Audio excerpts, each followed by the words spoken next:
Imagine inheriting a broken company. Your father is gone. The business is barely alive. You are 24 years old. No college degree, no plan, and almost no money. Most people in that situation would sell what little was left and walk away. Ted Turner did the opposite. He took that broken company, a small billboard advertising firm worth around $1 million, and over the next 4 decades, he turned it into a global empire, worth nearly $10 billion at its peak. He built CNN, the world's very first 24-hour news network, when everyone in the industry told him it was impossible. He owned sports teams, movie studios, and more land than almost any private individual in American history. He gave away $1 billion in a single pledge and still died a billionaire. This is the story of Ted Turner. And hidden inside his life are lessons that could genuinely change how you think about money, risk, and building wealth. Let's go back to the beginning. But wait a minute, if you are new on UnearthUS channel, please do subscribe and hit the bell icon for updates. Coming back, Robert Edward Turner III was born in Cincinnati, Ohio in November 1938. His father, Robert Turner Jr., was a billboard advertising businessman, disciplined, demanding, and by many accounts, deeply difficult to grow up with. Ted was sent away to boarding school. He was rebellious, restless, and relentlessly competitive. A man who needed to win at everything just to feel like he existed. He enrolled at Brown University, one of America's most prestigious colleges, but didn't finish. He was expelled for sneaking a woman into his dormitory room. Back home in Georgia, he went to work for his father's billboard company. And then, in 1963, everything changed in the worst possible way. The day everything fell apart. Ted Turner was 24 years old when his father died by suicide. His father had been battling depression, financial stress, and had overextended the business with a $4 million acquisition he was not sure he could sustain. He left behind a company on the edge of collapse and a son who had never run anything. This is where most people's stories end. Ted Turner's story was just beginning. Rather than selling off the company, as advisors suggested, Turner fought to keep it. He threatened legal action to reclaim assets his father had already agreed to sell. He clawed back control, piece by piece. He took the title of President and Chief Executive. He was 24 years old and had no roadmap. If this is opening your eyes, subscribe to UnearthUS. Turner spent the rest of the 1960s quietly turning the billboard company into something bigger. He acquired radio stations. He learned the mechanics of media, how attention works, how advertising dollars flow, and where the gaps in the market were. The TV gamble, 1970. Turner understood something other broadcasters didn't yet see. Cable television was about to change everything. Homes across America were being wired for cable, and cable meant channels, and channels meant someone had to fill them. In 1970, Turner made his first genuinely bold move. He bought a struggling local UHF television station in Atlanta, the kind of station most people couldn't even tune in properly. Everyone thought he was throwing money away. He renamed it WTCG, which he said stood for Watch This Channel Grow. And it did. Turner understood something other broadcasters didn't yet see.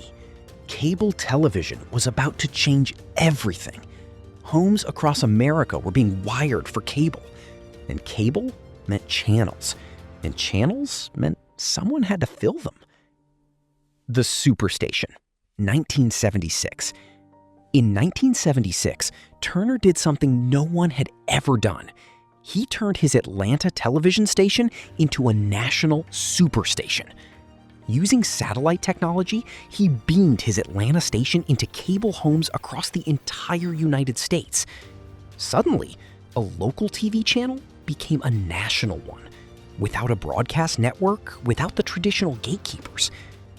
This was the first time anyone had used satellite technology this way. Turner didn't invent satellite TV, he invented the business model for it. The station later became TBS, Turner Broadcasting System, and it became the foundation of everything that followed. Turner understood that content was king before that phrase even existed. In 1976, he purchased the Atlanta Braves baseball team for a reported $12 million. The following year, he bought the Atlanta Hawks basketball franchise. His strategy was simple and brilliant. He owned the sports teams and the television network that broadcast their games. He was paying himself to show himself. The content was his, the audience was his, the advertising was his.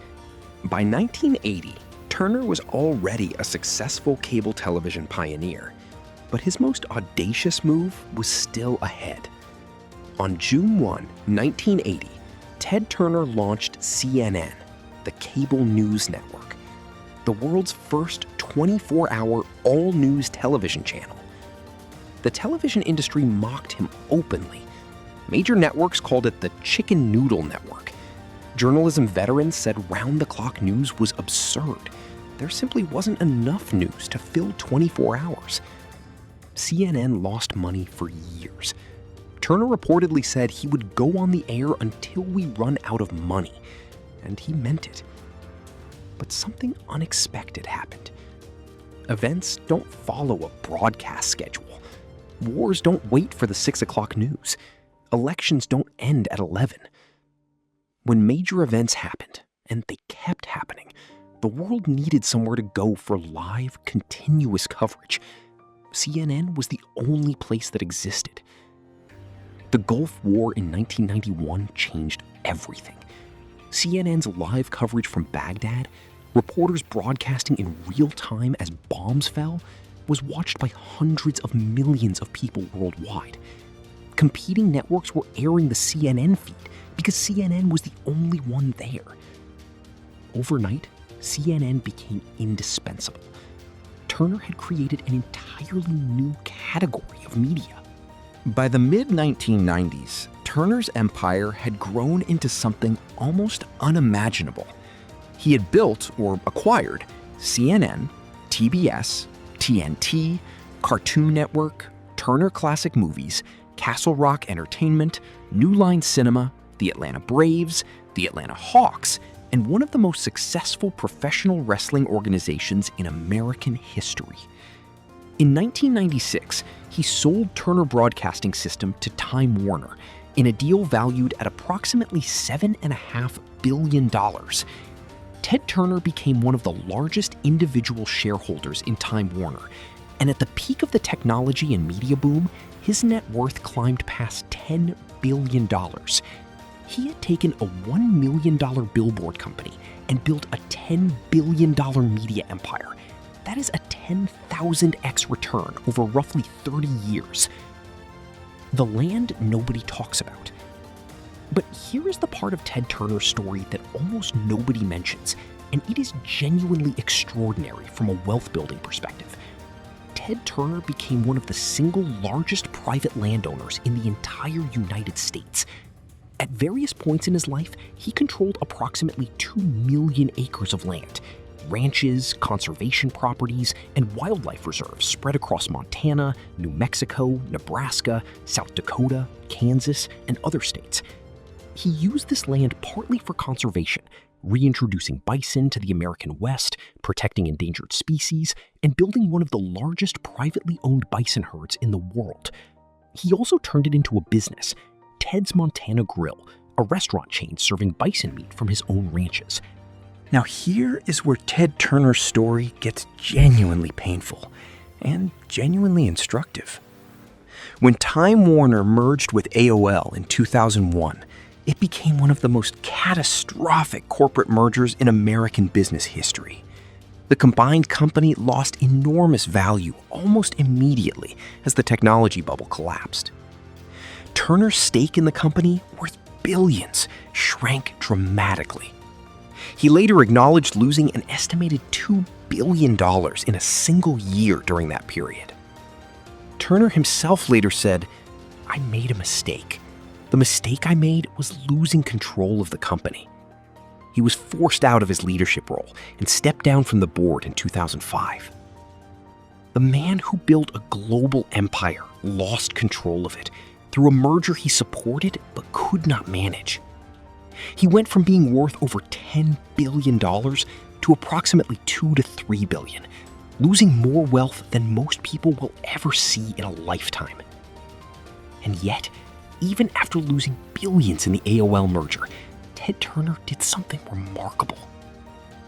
In 1997, while the merger was still ahead of him, Turner stood up at a dinner and announced a pledge of $1 billion to the United Nations Foundation to be paid out at $100 million per year for 10 years. It was one of the largest individual charitable donations in American history at the time. He kept giving, even as his net worth declined. He co-founded the Nuclear Threat Initiative, dedicated to reducing the danger of weapons of mass destruction. He funded environmental organizations, wildlife conservation programs, and global health initiatives. He gave away more than most people ever own, and still died with an estimated $2.8 billion, according to Forbes, making him one of the most significant philanthropists of the 20th century. So what if you were Ted Turner? So if you were starting from scratch today with nothing but ambition and a broken situation to work with, what would the Ted Turner playbook look like? If this is opening your eyes, subscribe to UnearthUS. Hit the bell. We dig the stories nobody else covers.